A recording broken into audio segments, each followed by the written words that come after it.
si el cambio en el uso del suelo es un tema clave, así sea un proceso, yo les preguntaría, ¿por qué es tan fácil cambiar el uso del suelo en el país? Es decir, si está determinado, por ejemplo, para bosque maderable, ¿por qué ha sido tan fácil volverlo zona ganadera? Porque hay un desequilibrio y falta de coordinación en muchas políticas. Entonces, en el campo casi no hay ninguna zona que sea exclusivamente agrícola, ganadera o forestal. Es un mosaico en un mismo territorio. Si en un ejido que tiene la posibilidad de producir granos o que tiene posibilidad de meter ganado y de meter bosque, los apoyos que llegan son más atractivos para meter agricultura o para meter ganado, eso va a ser va a estar empujando. O sea, las políticas podrían también tener efectos contraproducentes, lo que dice usted. Así es, tenemos que equilibrar. Déjeme irme a corte. Regresamos a hablar de esto, tendremos que hablar de Procampo, pero antes ayúdanos a entender las consecuencias que no solo para los campesinos que viven en esa zona, sino para todos, para todas, implica la deforestación. Quédese con nosotros, regresamos.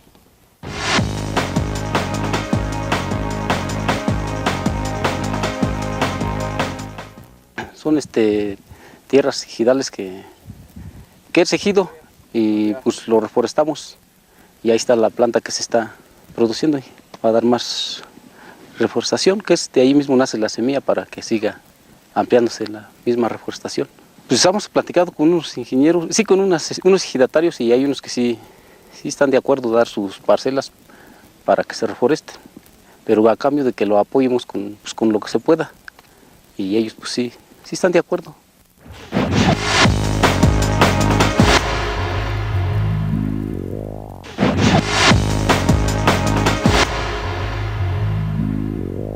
Estamos viendo unas brechas que se hacen, brechas contrafuegos que se hacen cada año, que lo hacen los compañeros ejidatarios para proteger el área, que no se queme. Pues si llega a quemar, pues ya con esto ya no lo deja brincarse para el otro lado. Si está quemando de este lado, pues ya no brincan por este lado. Entonces por eso se hacen las brechas, para que se proteja una parte cuando ya ya no alcance a brincar de este lado.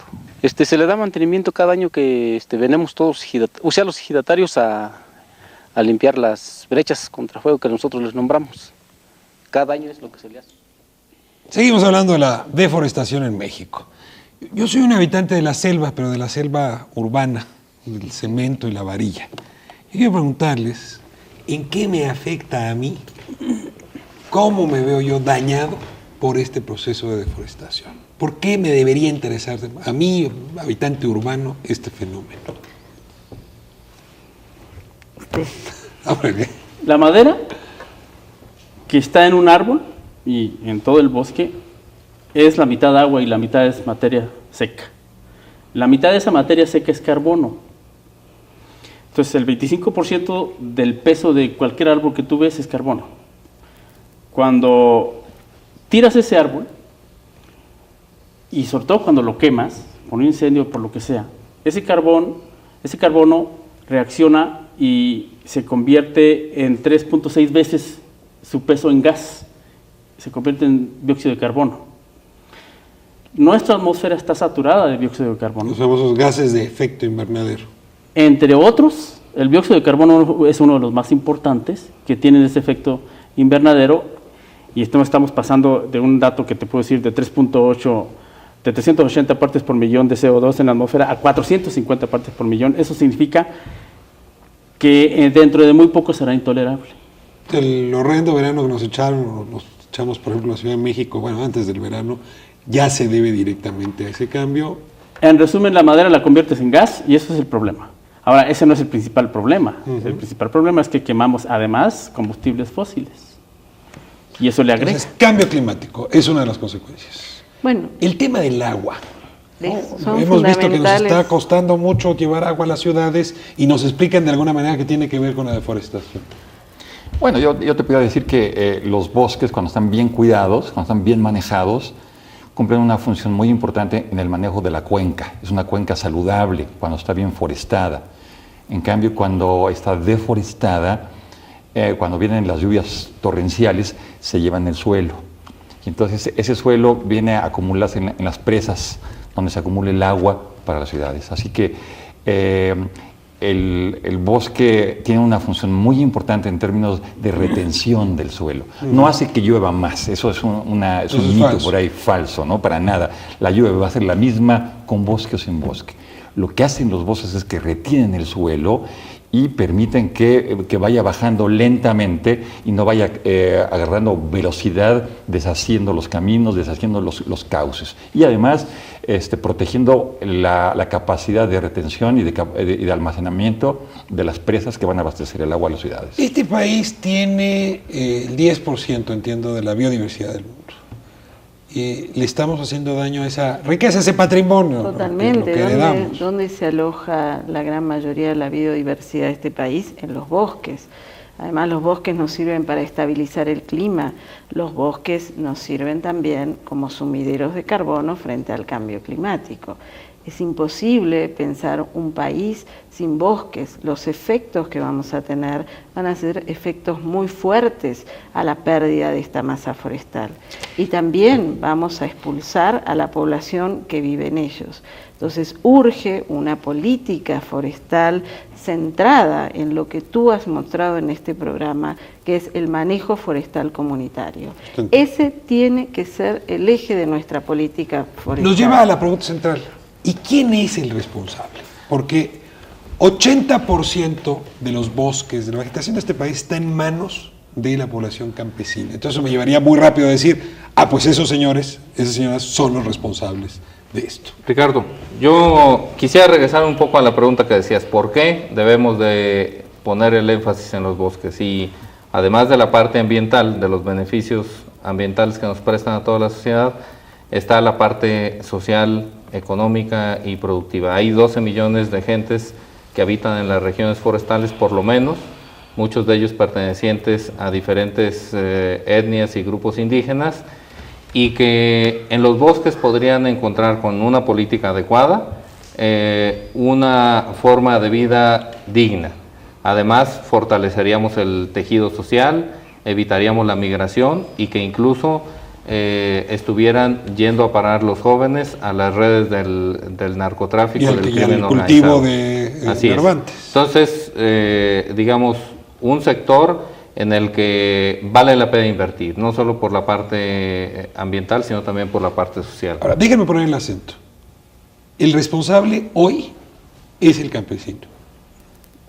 ¿Es demasiado fuerte lo que estoy diciendo? ¿Son ellos? Muchísimo, es muy fuerte. Si me permite, Ricardo, esa es una tesis fuerte. Es decir, muchos analistas y economistas dicen, bueno, es que la deforestación se da en zonas marginadas, son los pobres los que están deforestando. Lo que nosotros hemos aprendido en el Consejo Civil a través de muchos años de trabajo es que no es precisamente el pobre. Es decir, muchas veces se usa la mano de obra del pobre, pero el motor que causa, que impulsa la deforestación es los motores de desarrollo.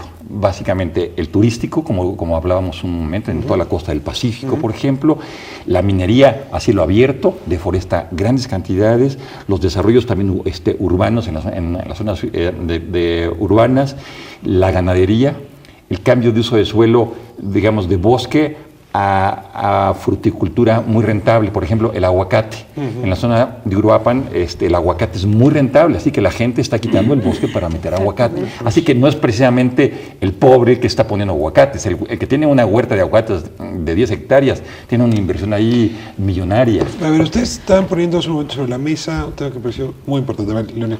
Déjame coincidir con Sergio. La verdad, lo que genera apertura en superficies grandes, que realmente signifique un impacto fuerte de deforestación, pues son los capitales. La gente pobre, las comunidades que viven dentro del área forestal, no tienen normalmente esas capacidades económicas, esos grandes equipos, esas maquinarias inmensas, no las tiene esa gente. Pero sí habría que reconocer que esto es culpa de todo, no nada más de los grandes capitales, es también culpa de la pobreza y la marginación, que están generando quizá no una deforestación, pero sí una degradación, que es igualmente importante. En México es un poquito más importante incluso que la deforestación. En realidad mi pregunta tenía ahí una jiribilla, porque si ellos son los responsables, ellos deberían ser los que tuvieran autonomía para proteger su propio patrimonio, y en efecto no externos. Bueno, si tenemos bosques hasta ahora es porque ellos los han protegido. A mí me parece muy fuerte tu afirmación, porque esto es un problema de desarrollo. Ellos son los menos tomados en cuenta en los programas y las políticas públicas. ¿Qué tipo de subsidios les llegan? Anteriormente estábamos discutiendo con Leonel, se les paga por no tocar al bosque en el programa de pagos por servicios ambientales, 600 pesos por la hectárea anual. ¿Quién vive con ese dinero? No se les dan alternativas de desarrollo porque la política está equivocada, porque los subsidios están mal dirigidos. Y